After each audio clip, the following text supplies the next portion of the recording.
5 సార్లు కూడా మనం వచ్చినాం.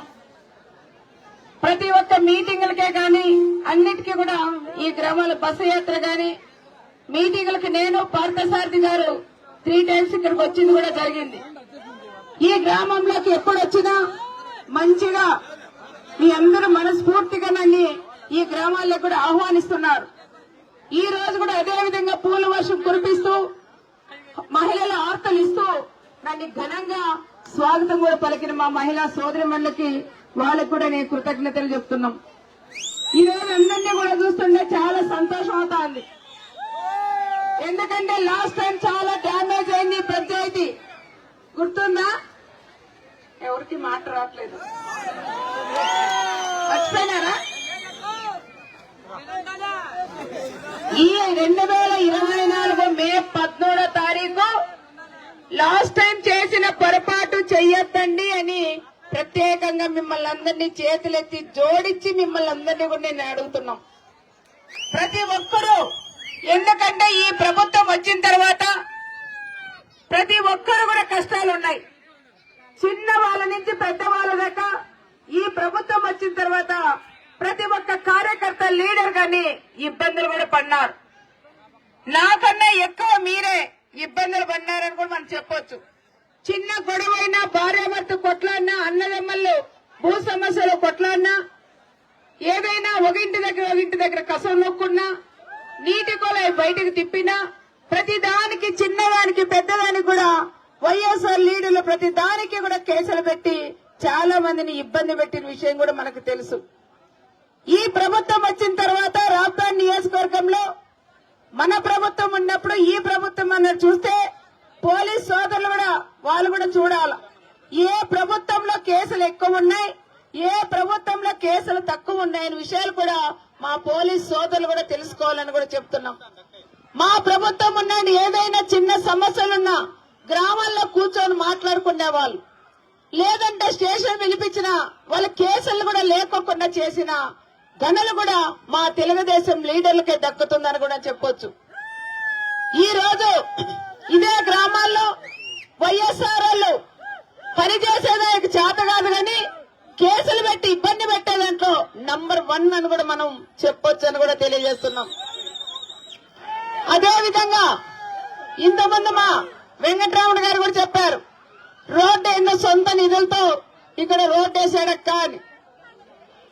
అన్నా ఇది సొంత నిధులు కాదు, డబ్బులే లేని వ్యక్తికి సొంతంగా ఇంత గ్రాండ్ వస్తుందయ్యా, డబ్బులు వస్తాయా? ఇల్లు అమ్ముకుంటే నాయకుడికి మన రోడ్డు వేసే డబ్బులు ఎక్కడి నుండి వచ్చాయి? ఒక్కసారి మీరు కూడా అందరూ కూడా ఆలోచించాల. ఎలక్షన్ల ముందేమో పైన చొక్కా ఖద్దరు చొక్కా లోపలన్నీ కూడా బొక్కలు ఉన్నాయన్నాడు. మీరందరూ కూడా చూసి మోసపోయి అయ్యో ప్రకాష్ రెడ్డి పాపం ఇల్లు అమ్ముకున్నాడు, ఆయనకు ఓటేసి గెలిపించాలని మీరందరూ కూడా కంకణం కట్టుకొని ఆయన్ని గెలిపించారు. కానీ బొక్కలుండేటివన్నీ ఆయన ఎమ్మెల్యే అయిన తర్వాత అవన్నీ పూర్తి స్థాయిలో ఈ రోజు పూడ్చుకున్నాడనే విషయం కూడా మీరందరూ కూడా గుర్తించాలని కూడా నేను కోరుకుంటున్నాం.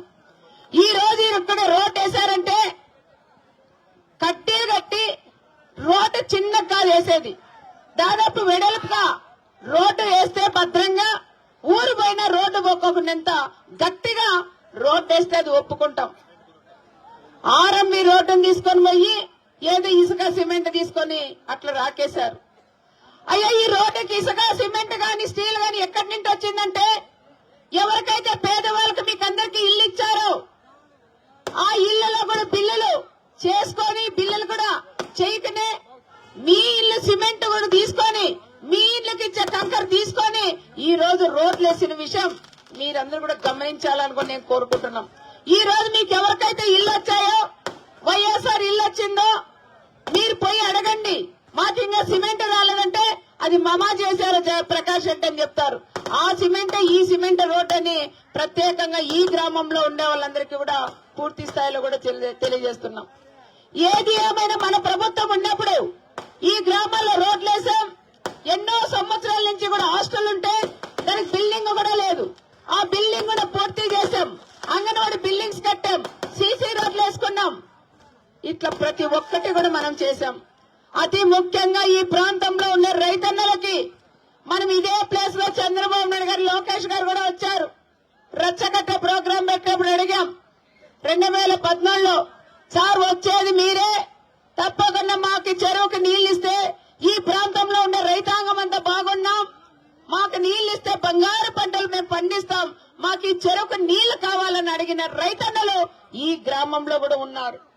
మీ మాట తప్పకుండా మన ప్రభుత్వం వస్తేనే చంద్రబాబు నాయుడు గారిని అడిగి మళ్ళీ కూడా మనం ఈ చెరువుకి నీళ్లు తెచ్చుకున్నాం. దాదాపు కోనాపురం రైతులు కూడా వాళ్ళకు మాకు లేని లేకపోయినా వాళ్ళు ఇబ్బంది పెట్టినా ఆ రైతులందరూ కూడా కూర్చోబెట్టి మాట్లాడి బండ మీద చెరువుకి నీళ్లు ఇస్తే ఈ ప్రాంతం కూడా బాగుంటుంది, ఇవ్వండి అని అడిగితే ఏ ఒక్క రైతు కూడా ఇవ్వను అనుకోకుండా నేను అడిగిన వెంటనే రైతులు కూడా మనకు అంగీకరించారు. ఈ రోజు కోనాపురం చెరువుకు నీళ్లు లేకపోయినా ఆ ప్రాంతాలకు నీళ్లు ఇచ్చాం. అక్కడ కూడా మనం నీళ్లు ఇచ్చినాం మన ప్రభుత్వం ఉన్నప్పుడు. ఈ చెరువు కూడా మనం చాలా దూరం నుంచి నీళ్లు తీసుకొని వచ్చి 3 నెలల కంటిన్యూగా నీళ్లు ఉండేలాగా చేసిన ఘనత ఒక పరిటాల కుటుంబానికి కూడా దక్కుతుందని ఈ రోజు ఈ ప్రాంతం అంతా కూడా పచ్చదనంగా ఉందంటే, ఈ ప్రాంతంలో రైతన్నలంతా కూడా బాగుండాలంటే మన ప్రభుత్వం ఉంటేనే అన్ని రకాల బాగుంటాం. మరి ఈ రోజు చెరువుకు నీళ్లు వచ్చాయన్నా? ఈ చెరువులో నీళ్లున్నాయి, బనవింపల్లి చెరువులో మరం వెళ్ళినాయంట కదా, చౌకలు ఎక్కినాయంటున్నారు, జొమ్మ మలిసిపోయింది, మేము పంటే పెట్టుకోలేదంటారు. ఎక్కడ నిజమేనమ్మా? నీళ్ళు లేవు, కనీసం గొర్రెలకు కూడా ఈ రోజు నీళ్లు లేవు, పశువులకు నీళ్లు లేవు. ఈ మనం చెరువుకు నీళ్లు ఇచ్చిన తర్వాత ప్రతి ఒక్క మహిళ కూడా కష్టపడింది. ఆవులు గాని ఎనుమలు కూడా పెట్టుకొని కనీసం బయట ప్రపంచం కూడా తెలియకోకుండానే వాళ్ళు నీళ్లున్నాయని ఆలోచనతో గడ్డి పెట్టుకొని పశువులు కూడా పెట్టుకొని దాదాపు పాలు అమ్ముకొని ఈ రోజు చాలా మంది రైతన్నలు కూడా ఈ రోజు బాగుపడ్డారు.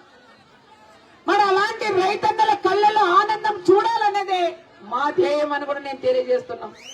మరి ఇంత డెవలప్మెంట్ చేస్తే నీళ్లు ఇచ్చాం, రోడ్లు ఇచ్చాం, అంగన్వాడీ కట్టాం, బాత్రూములు కట్టాం, హాస్టల్ బిల్డింగ్ కట్టాం, నీటి సమస్య తీర్చాం, రైతన్నల ఆనందం చూసాం, అన్ని చూసాం, అన్ని బాగున్నాయి, నాకేమిచ్చారన్నా అని ఒక్కసారి మా రైతన్నలు గాని మా మహిళలు కూడా నేను ప్రత్యేకంగా అడుగుతున్నాం.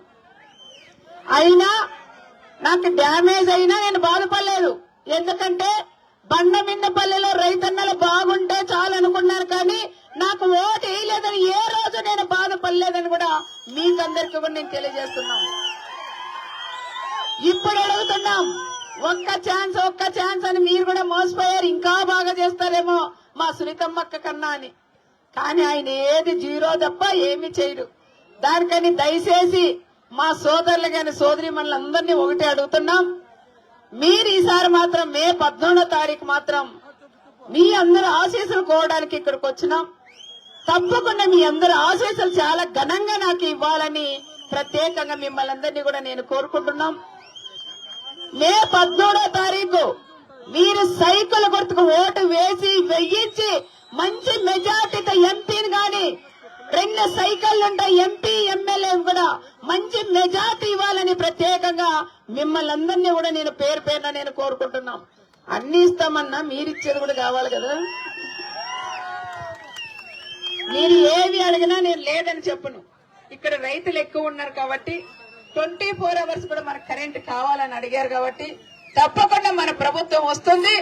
వచ్చిన తర్వాత సబ్ స్టేషన్ కూడా నేను పెట్టిస్తానని ప్రత్యేకంగా మీకు అందరికీ నేను తెలియజేస్తున్నాను. మీరు కూడా అందరూ కూడా బాగా కష్టపడి ఇప్పుడు కష్టపడుతున్నారు, ఇంకా బాగా మీరంతా కూడా కష్టపడి మీరు పని చేసి నాకు మంచి మెజార్టీ కూడా మీరు ఇవ్వాలి. ప్రతి ఒక్క కుటుంబం 25 కుటుంబాలు 10 కుటుంబాలు కూడా ఒక్కొక్కరు తీసుకొనైనా మీరు కష్టపడి పని చేసి ఆ కుటుంబాలు కూడా మీ దగ్గర తీసుకొని ఓట్లు వేపించే బాధ్యత ఇక్కడున్న లీడర్లందరూ కూడా వీళ్ళు మీ భుజస్పందాల మీద కూడా వేసుకోవాలని ప్రత్యేకంగా మిమ్మల్ని అందరినీ కూడా నేను కోరుకుంటున్నాం. మన ప్రభుత్వం వస్తేనే వెంటనే ఎంతో మంది ఇక్కడ రైతన్నలు ఉన్నాం. ప్రతి ఒక్క రైతన్న కూడా 20,000 రూపాయలు సంవత్సరానికి 20,000 రూపాయలు కూడా మనం ఇస్తామని కూడా తెలియజేస్తున్నాం. కేంద్ర ప్రభుత్వం ఇచ్చేది కాకుండా కేవలం మన అన్న చంద్రన్ ఇచ్చేది 20,000 రూపాయలు మనకు అందజేస్తారు. అదే కాకుండా చాలా మంది చదువుకున్న పిల్లలు ఉన్నారు. నిరుద్యోగులందరికీ 5 సంవత్సరాల్లో 20 లక్షల ఉద్యోగ అవకాశాలు కూడా కలిగిస్తాం. ఎవరైతే డిగ్రీ చదివిన పిల్లలు ఉన్నారో వాళ్ళు కూడా నిరుద్యోగ వృత్తి కింద 3,000 రూపాయలు నెల ఇస్తాం. ఈ రోజు మా మహిళలు ఉన్నారు. ప్రతి ఒక్క మహిళా సభ్యురాలు కూడా ప్రతి ఒక్క మహిళకి 18 సంవత్సరాలు కలిగిన ఎవరైతే ఆడబిడ్డలు ఉన్నారో వాళ్ళందరికీ కూడా నెల 1,500 రూపాయలు మీ చేతి ఖర్చులకు ఇస్తామని ప్రత్యేకంగా మా మహిళా సోదరిమణులకు చెప్తున్నాం. ఈ రోజు మా బీసీ సోదరులు ఉన్నారు. ప్రతి ఒక్క 50 సంవత్సరాలు కలిగిన ఎవరైతే బీసీలు ఉన్నారో వాళ్ళందరికీ కూడా 4,000 రూపాయలు పెన్షన్ ఇస్తామని కూడా మా బీసీ సోదరులందరికీ కూడా చెప్తున్నాం. అదే విధంగా ఎవరైతే చదువుకుంటున్నారో పిల్లలు అమ్మఒడిని ఒకరికే ఇచ్చారు. తల్లికి వందనం కింద మా నాన్న చంద్రబాబు నాయుడు గారు 5 మంది 7 మంది పిల్లలున్నా కూడా వాళ్ళందరికీ కూడా సంవత్సరానికి ఒక్కొక్క బిడ్డకి 15,000 రూపాయలు కూడా ఇస్తామని ప్రత్యేకంగా కూడా చెప్తున్నాం. ప్రతి ఒక్క కుటుంబానికి 3 సిలిండర్లు ఫ్రీగా కూడా అందజేస్తాం. ప్రతి ఒక్క మహిళ ఉచిత బస్సు ప్రయాణం కూడా మీకు ఉంటుంది తల్లి. ఎక్కడైనా మీరు పల్లెలకి ఎక్కడైనా టెంపుల్స్ కి వెళ్ళొచ్చు, మన అమ్మాళ్ళ ఇంటికి వెళ్ళొచ్చు, మనం ఎక్కడికి వెళ్ళాలో అన్నా కూడా ఫ్రీగా ప్రయాణం కూడా ఉంటుందని మా మహిళా సోదరిమణులందరికీ కూడా చెప్తున్నాం. అదే విధంగా చాలా మందికి కూడా ఇదే గ్రామాల్లో ప్రతి ఒక్క గ్రామంలో రేషన్ కార్డులు కూడా తీసేశారు. ఎవరికైతే రేషన్ కార్డు తీశారో వాళ్ళందరికీ కూడా తిరిగి రేషన్ కార్డులు ఇప్పిస్తామని మళ్ళీ మీకు అందరికీ కూడా చెప్తున్నాం. ఎవరికైతే పెన్షన్ తొలగించారో తిరిగి వాళ్ళకి పెన్షన్లు కూడా ఇప్పిస్తాం. పెన్షన్ కూడా చంద్రన్న 4,000 చేశారు.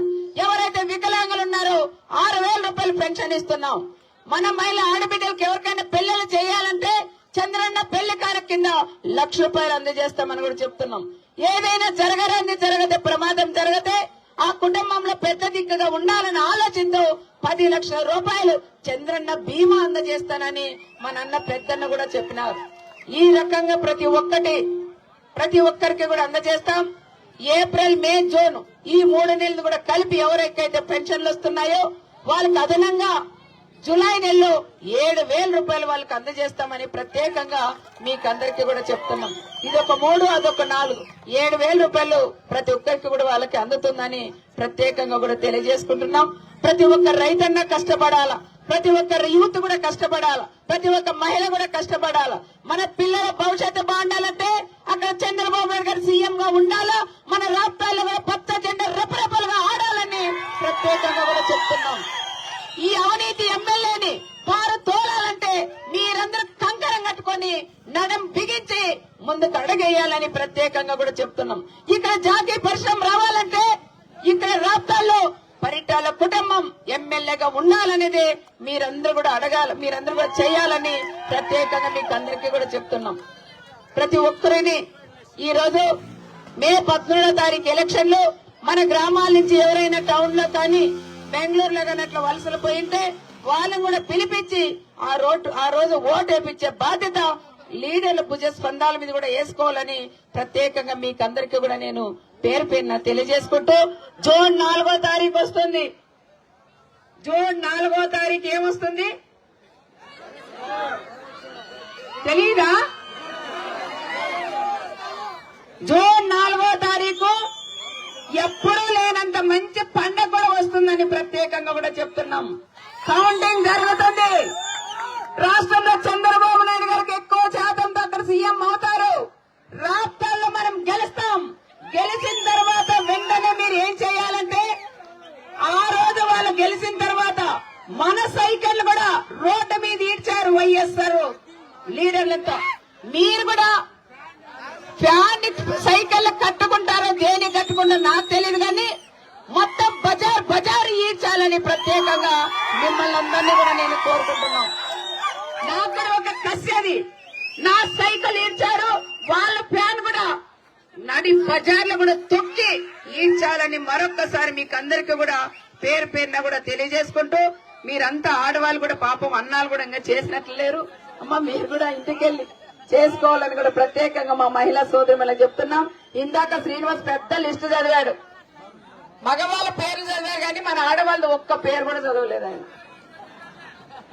ఇక్కడ నేనుంటే నా పేరు కూడా చెప్పలేదు కానీ వాళ్ళ పేర్లు మాత్రం బాగా చెప్పుకున్నారు.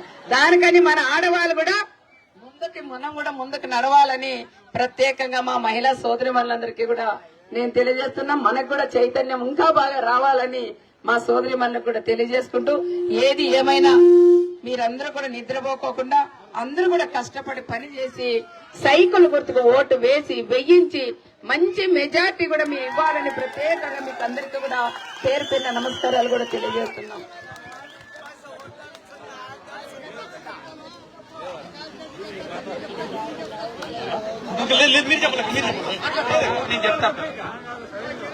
ఇప్పుడు మన లంకెల రామప్ప గారు మాట్లాడవలసిందిగా కోరుతున్నాము.